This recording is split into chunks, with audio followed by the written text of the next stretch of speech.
Even the country's oldest Latino civil rights group came out against it, yet AOC keeps defending it, saying gender is fluid, language is fluid.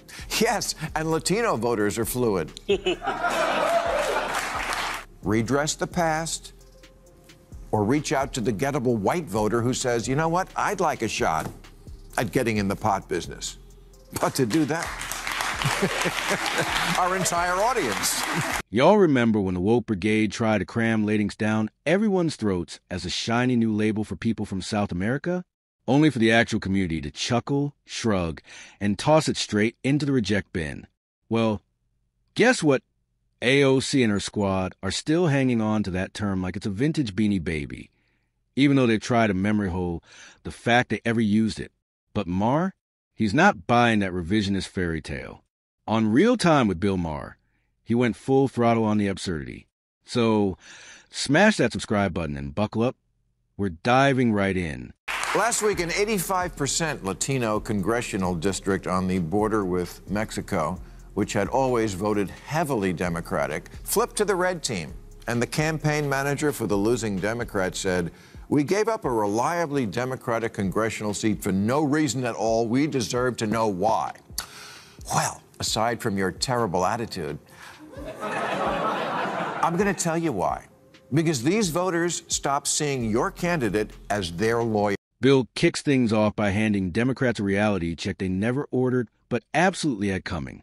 He reminds them why Trump, the very guy they swore had zero chance, not even the odds of stray mutt, managed to snatch some of their oh-so-precious seats. Heading into the election, Democrats were patting themselves on the back, sipping overpriced lattes, and reassuring each other it was already a done deal. All they had to do was stroll in on Election Day, toss some confetti, and wait for the victory parade. Except, plot twist, voters weren't exactly sticking to that script. Turns out, a good chunk had already decided to punch the ticket for Trump. Why? Because their so-called champions in office couldn't be bothered to actually stand up for the people who put them there in the first place. Shocker, right? Almost like neglecting your base while chasing identity politics and virtue-signaling brownie points isn't exactly the recipe for eternal loyalty. Who would have guessed? Their message to you was, I'm an American now. I'm here. Be my lawyer, not the lawyer for the migrants showing up in my backyard. Every month I see a new poll reporting how much Latinos despise the woke term Latinx. It's about as popular with them as a reboot of Speedy Gonzales. Talk about political brilliance. Ignore your actual voters and pander to a group that doesn't even get to play in the system. And just when you thought the clown show had peaked, they sprinkled some woke fairy dust on top by pushing the term Latings. Because nothing screams we totally get you like force-feeding an entire community a label they openly despise. Poll after poll showed Hispanic voters rolling their eyes and rejecting it. But Democrats clung to it like it was holy scripture, convinced that cultural condescension was their golden ticket to victory. Spoiler alert, it wasn't. Instead, they managed to alienate the very people they desperately needed, practically gift-wrapping Trump a political win he didn't even have to ask for. Even the country's oldest Latino civil rights group came out against it, yet AOC keeps defending it, saying gender is fluid, language is fluid. Yes, and Latino voters are fluid. AOC has practically built an empire on defending every woke brainwave under the sun, convinced that spewing progressive buzzwords will keep her fan base locked in like they're under hypnosis. So, of course, she sprinted to defend the absurd term Latings, a word overwhelmingly rejected by the very community she claims to champion. The irony? AOC loves to package herself as the gritty Bronx-born warrior of the people. But let's be real, that's more marketing gimmick than biography. She wasn't exactly raised in the Bronx the way her campaign posters would have you believe, and her real-life experience is a world away from the struggle she so eagerly cosplays. Yes, she's got Latino heritage somewhere in the family tree, but identity isn't just a box you tick on a census form. It's culture, language, and lived tradition. And on that front, AOC comes off a lot more white and performative than authentically Latino. No wonder her pandering lands with a thud. And more of them now than ever are identifying as Republican. So are Asian Americans, whose support for Democrats is down 16 points since the last election. A lot of that is because, in the name of achieving equity in schools, Democrats in deep blue cities have made it a mission to eliminate the advanced programs at which Asian kids excel. Asian parents said, okay, I wish all kids well, not a racist, but I need someone who acts like my lawyer. What the woke mob refuses to admit is that by axing advanced courses, the very ones where Asian students often shine, they're not championing equity. They're bulldozing education into mediocrity. Excellence is being tossed onto the altar of feelings, and the only offering left is watered-down standards for everyone. Think about it. Strip away the opportunities for high achievers to soar, and what's left to drive anyone else to aim higher? Why burn the midnight oil? Why grind and push if you're going to get slapped with the same rank and recognition as the kid who barely skimmed the textbook? The ripple effect is devastating.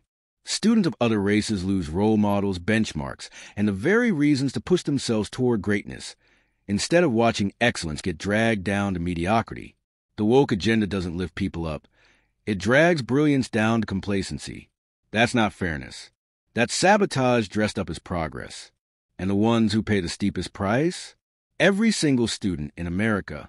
If you're a parent and wanted schools to reopen a lot sooner than they did after COVID shutdowns, or think maybe your kid is getting a bad education partly because it's nearly impossible to fire a lousy teacher, yeah, you're going to say, congratulations, teachers, you got yourself a good lawyer. The Democratic Party's always got your back, 100%. But I've noticed my kid is kind of an idiot. So I may be looking for new representation. There's really no way to measure the wreckage woke ideals are wreaking on our education system, and by extension, on the future leaders this country will one day have to rely on. Sure, the DNC's grip might technically be loosening, but the education debris they scattered is still cluttering the landscape. We're living through the ripple effects of their disastrous policies every single day. Just take a look at today's classrooms. Kids aren't as sharp, competitive, or disciplined as the generations that came before them. And why? Because the Democrats' so-called reforms didn't lift students up, they kneecapped them. Instead of raising standards, they lowered the bar, slapped a shiny equity sticker on it, and declared victory. The end result? A generation that's less prepared, less ambitious, and less capable of critical thought. Education was supposed to be the great equalizer. Under woke management, it's fast becoming the great dumbing down. And that's not just failure, it's sabotage. President Biden wants to cancel hundreds of billions of dollars in student debt.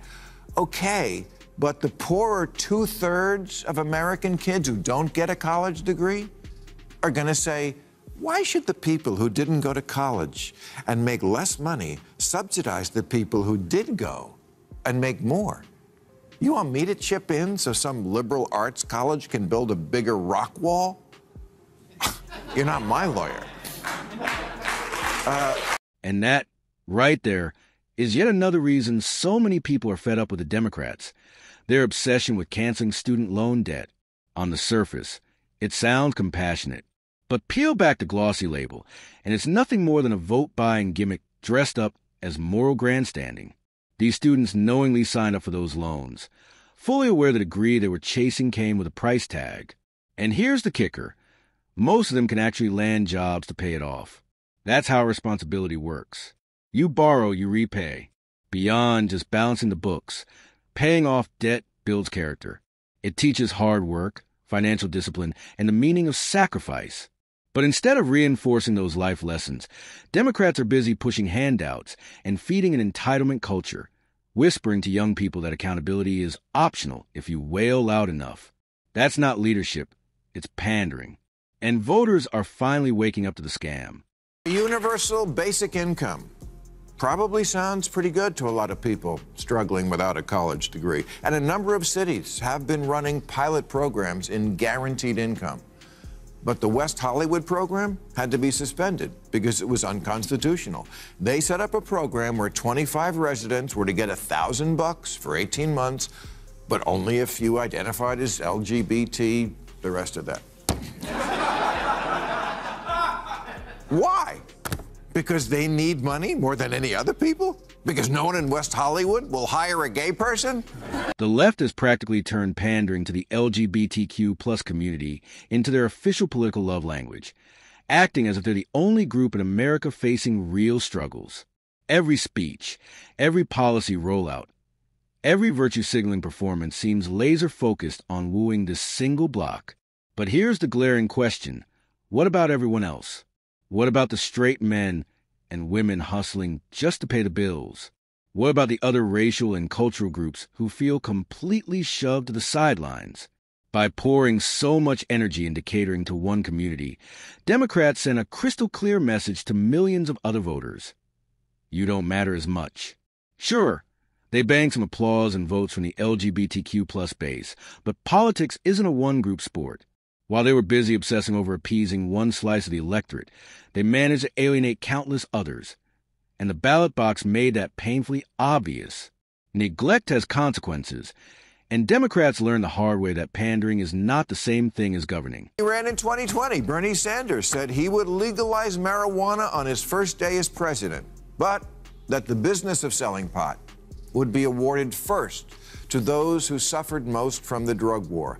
And you know what? I can't argue with that instinct. The drug war has been a horrendous instrument of prejudice and punishment for racial minorities, so it seems fair that they jump the line for weed franchises the way Indians did for casinos. But it's also what's holding up Republican support for legalizing weed nationally, which would be good for everybody. And these are the hard, practical choices the Democrats have to weigh. We all know how close the sacred the pot business is to Bill Maher. He treats it less like a hobby and more like a full-blown religion.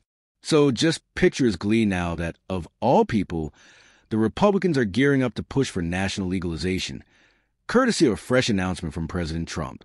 That's right. The very party Maher has roasted for years could end up delivering the green dream he's been begging Democrats to roll out for decades. The irony is almost too perfect. And let's be real. If the GOP actually follows through, Maher's in for a full-blown identity crisis. Does he stick with his liberal tribe that's all talk and no smoke? Or does he swallow his pride, spark one up, and admit the Republicans actually got it done? One thing's certain. If weed really does go national under Trump, don't be shocked if Maher starts batting his eyelashes at the idea of voting red. Redress the past, or reach out to the gettable white voter who says, you know what, I'd like a shot at getting in the pot business. But to do that,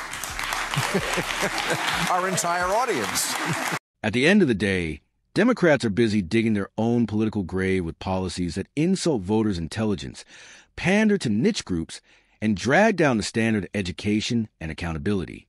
From shoving Latinx onto communities that flat out rejected it, to canceling debts that should have taught discipline, to ignoring everyday Americans while chasing woke obsessions, they've made it crystal clear where their priorities lie. And spoiler, it's not with the people who actually keep this country running. Meanwhile, Republicans are sliding into the opening, even outflanking Democrats on issues like marijuana legalization, something liberals should have owned years ago. Voters are fed up with the hypocrisy, the virtue signaling, and the hollow promises. And when Election Day rolls around, that frustration is going to roar louder than any catchy slogan. And with that, we're closing the curtains on today's video. If you enjoyed every bit of it, smash that like button and hit subscribe for more content just like this. Thanks for tuning in, and I'll catch you in the next one.